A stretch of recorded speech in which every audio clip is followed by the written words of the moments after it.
పశ్చిమ బెంగాల్, తమిళనాడు, అస్సోం, కేరళలో పరిస్థితి ఏంటో చూసాం. ఇక ఐదో చిన్న రాష్ట్రం, 5 రాష్ట్రాలు ఎన్నికలు జరిగిన రాష్ట్రాల్లో అతి చిన్న రాష్ట్రం పుదుచ్చేరి. పుదుచ్చేరిలో 30 అసెంబ్లీ సీట్లు ఉన్నాయి. మరి 2016, 2021 ఏం జరిగింది? 2021 ఇక్కడ ఎన్డీఏ అధికారంలో వచ్చింది. తిరిగి ఎన్డీఏ ఈ రాష్ట్రాన్ని నిలబెట్టుకోబోతుందని ఎగ్జిట్ పోల్స్ చెప్తున్నాయి. అదే నిజం కాబోతుందా? ఇక 2016, 2021లో ఏం జరిగింది? దీనికి సంబంధించిన అనాలిసిస్ ఇప్పుడు చూద్దాం. ఇక 5 రాష్ట్రాల్లో అతి చిన్న రాష్ట్రం పుదుచ్చేరి. దాన్ని మనం పాండిచ్చేరి అని కూడా అంటాము. చాలా పర్యాటక ప్రాంతం పుదుచ్చేరి. ఒక చిన్న రాష్ట్రం. పుదుచ్చేరికి సంబంధించి 30 అసెంబ్లీ సీట్లు ఉన్నాయి. ఇక్కడ 16 సీట్లు అనేది మ్యాజిక్ ఫిగర్. 16 సీట్లు ఎవరికి వస్తే వాళ్ళు ఇక్కడ అధికారం ఏర్పాటు చేయడానికి మార్గం సుగమం అవుతుంది. పుదుచ్చేరి ఫలితాల్లో ఒకసారి అనాలిసిస్ చూద్దాం. 2016లో ఏం జరిగిందో చూద్దాం. 2016లో కాంగ్రెస్ ప్లస్ అంటే కాంగ్రెస్ అలియన్స్కి 15 సీట్లు వచ్చాయి. 38.69 ఓట్ల శాతం నమోదైంది. అలాగే ఏఐఎన్ఆర్సీకి ఇక్కడ కేవలం 8 సీట్లు మాత్రం వచ్చాయి. అన్నా డిఎంకేకి ఇక్కడ 7 సీట్లు వచ్చాయి. ఇతరులకు ఎలాంటి సీట్లు రాని పరిస్థితుంది. అయితే అక్కడ అతిపెద్ద పార్టీగా కాంగ్రెస్ రావటం అనేది ఒక అంశం. అలాగే ఇక ఏఐఎన్ఆర్సీ, ఏఐడిఎంకే ఈ రెండు కలిపితే మళ్ళీ 15 సీట్ల 30 సీట్లైన వాతావరణంలో పుదుచ్చేరి ఫలితాల పరంగా మనం చూసుకున్నప్పుడు మొత్తం 30 సీట్లున్న పుదుచ్చేరిలో 16 సీట్లు అనేది మ్యాజిక్ ఫిగర్ కాబట్టి అప్పుడున్న ఈక్వేషన్స్లో పార్టీలు అధికారం నిలబెట్టుకున్నాయి. బట్ 2021 విషయానికి ఒకసారి చూద్దాం.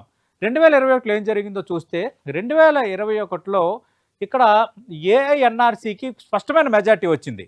అంటే రంగస్వామి అక్కడ ముఖ్యమంత్రిగా ఉన్న రంగస్వామికి ఇండివిజువల్ ఇమేజ్ అనేది ఒక ప్లస్.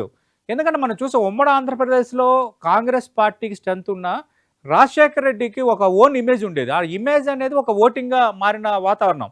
అలాగే కొందరు లీడర్స్ వాళ్ళు ఇండివిజువల్గా వాళ్ళు ఒక ఓట్ బ్యాంక్ను సాధించుకునే వాతావరణం. ఇక్కడ పార్టీల కంటే ముఖ్యమంత్రి రంగస్వామికి ఉన్న ఆయన సింప్లిసిటీ కావచ్చు, అలాగే చాలా ఈజీ గోయింగ్ కావచ్చు, ఆయనకు ఒక ఓన్ ఇమేజ్ క్రియేట్ అవ్వటం అనేది ఇక్కడ చెప్పుకోదగ్గ అంశం. అందుకే మన పుదుచ్చేరి ఫలితాలు 2021లో చూసుకుంటే రంగస్వామి నేతృత్వంలో ఏఐఎన్ఆర్సీ అక్కడ 16 సీట్లు గెలుచుకుంది. చాలా స్పష్టమైన మెజార్టీ గెలుచుకుంది. అధికారం చేజెక్కించుకుంది. ఇక్కడ కాంగ్రెస్ 8 సీట్లకే పరిమితమైంది. అన్నా డిఎంకే 0 సీట్లకు పరిమితమైంది. ఇతరులు 6 స్థానాల్లో విజయం సాధించారు. ఒక రకంగా ఇక్కడ ఎన్డీఏ కూటమిలాగా ఉన్నారు. ఎందుకంటే రంగస్వామి కానీ ఇంకా మిగతా పార్టీలు బీజేపీలు అందరూ కలిసి అక్కడ అధికారంలో చేయించుకున్నారు కాబట్టి ఇప్పటికీ పుదుచ్చేరిలో ఎన్డీఏ అధికారంలో ఉంది. ఎగ్జిట్ పోల్స్ అంచనా ఏంటంటే ఈసారి ఎన్నికల్లో తిరిగి ఎన్డీఏ అక్కడ అధికారం నిలబెట్టుకోబోతుందని అంటున్నారు కాబట్టి అది నిజం కాబోతుందో లేదనేది మనకి మరికొద్ది గంటల్లో తేలబోతోంది. నేను ఇందాక చెప్పిన ఈ క్వశ్చన్ ఇక్కడ మళ్ళీ మాట్లాడుతున్నాను.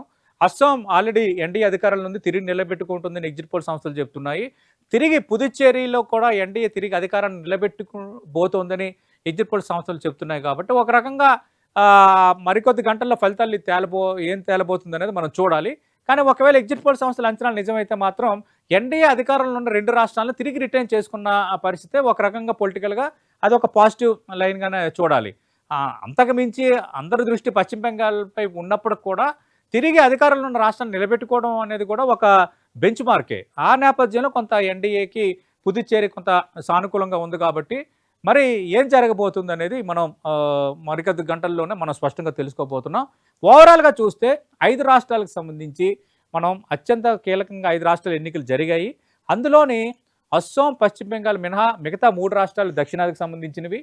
దక్షిణాదిలో తమిళనాడులో డిఎంకే అధికారంలో ఉంది. తర్వాత అన్నా డిఎంకే గట్టి పోటీ ఇచ్చింది. అలాగే ఇక్కడ టీవీకే విజయ్ పార్టీ అనేది అత్యంత కీలకం కాబట్టి నిజంగా కీగా మారుతాడా, కింగ్ మేకర్ అవుతాడా, లేదంటే స్పష్టమైన మెజార్టీతో డిఎంకే తిరిగి అధికారంలోకి వస్తుందా, డిఎంకే స్పీడ్కు అన్నా డిఎంకే విజయ్ కలిసి బ్రేక్ వేస్తారా, వీటన్నిటికి సంబంధించిన సమాధానం మరికొద్ది గంటలు తేలిపోబోతోంది. నేను ఇందాక అన్నట్టుగా అత్యంత ఉత్కంఠ రేపుతున్న పశ్చిమ బెంగాల్లో మమత ఆ స్పీడ్కు కమలం బ్రేక్ వేస్తుందా లేదనేది మరికొద్ది గంటల్లో తేలిపోబోతుంది. ఖచ్చితంగా మేమే అధికారంలోకి రాబోతున్నాం, ఈసారి బెంగాల్ కోటపై జెండా ఎగరేసేది మేమే అంటూ భారతీయ జనతా పార్టీ కొంత కాన్ఫిడెన్స్ ప్రదర్శిస్తోంది. ఎగ్జిట్ పోల్ సంస్థలు కూడా మమతా వస్తాయని కొందరు, భారతీయ జనతా పార్టీ వస్తుందని కొందరు చెప్పిన నేపథ్యంలో ఉత్కంఠ అనేది ఇంకా పెరిగిపోయింది. ఈ నేపథ్యంలో అందరి దృష్టి ఎక్కువగా పశ్చిమ బెంగాల్ పైన ఉంది కాబట్టి పశ్చిమ బెంగాల్లో ఎవరు నిలబెట్టుకుంటారు అన్నది కీలకం. అందరి ద్రాక్షగా ఉన్న పశ్చిమ బెంగాల్ అందే ద్రాక్షగా మారుతుందా భారతీయ జనతా పార్టీకి అనేది మరికొద్ది గంటల్లో మనకి తేలిపోబోతోంది. కిందకలు అనుకున్నట్టు కేరళంకి సంబంధించి యూడీఎఫ్, ఎల్డీఎఫ్ మధ్య కీలకమైన పోటీ. ఈసారి ఎల్డీఎఫ్ కాకుండా యూడీఎఫ్‌కే ఛాన్స్ ఉన్నాయి ఎగ్జిట్ పోల్ సంస్థలు చెప్తున్నాయి కాబట్టి చూద్దాం. అలాగే అస్సోంలో తిరిగి ఎన్డీఏకే ఛాన్సెస్ ఉన్నాయని మెజార్టీ సంస్థలు అంచనా వేశాయి కాబట్టి అది కూడా దానిపై కూడా స్పష్టత మరికొద్ది గంటల్లో తెలిపబోతోంది. పుదుచ్చేరిలో ఎన్డీఏ అధికారంలో ఉంది కాబట్టి తిరిగి ఎన్డీఏ నిలబెట్టుకోబోతోంది. ముఖ్యమంత్రి రంగస్వామి ఓన్ ఇమేజ్ అత్యంత కీలకంగా అక్కడ మారిందనేది ఎక్కువ మంది అంచనా వేస్తున్నారు. దాదాపు అదే గనక జరిగితే దక్షిణాదిలో కర్ణాటక గతంలో ఓడిపోయింది కాబట్టి ఎన్డీఏ అధికారం చేజిక్కించుకున్న రాష్ట్రంగా ఉంటుంది.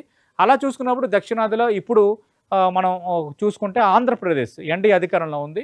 అక్కడ టీడీపీ అలాగే జనసేన, బీజేపీ అలయన్స్ అంటే ఎన్డీఏ అధికారంలో ఉంది. పుదుచ్చేరి తిరిగి గెలుచుకోవడం ద్వారా దక్షిణాదిలో అటు ఆంధ్రప్రదేశ్ అలాగే పుదుచ్చేరి ఎన్డీఏ రాష్ట్రాలుగా కంటిన్యూ అయ్యే వాతావరణం మనకి కనిపిస్తోంది. బట్ అస్సోం తిరిగి ఎన్డీఏ నిలబెట్టుకోవడం, ఒకవేళ బెంగాల్ కనుక ఎన్డీఏ నిలబెట్టుకుంటే మాత్రం రాజకీయంగా అతి కీలకమైన అంశం అవుతుంది. వీటన్నిటికీ సమాధానం మనకి మరికొద్ది గంటల్లో తెలిపబోతుంది.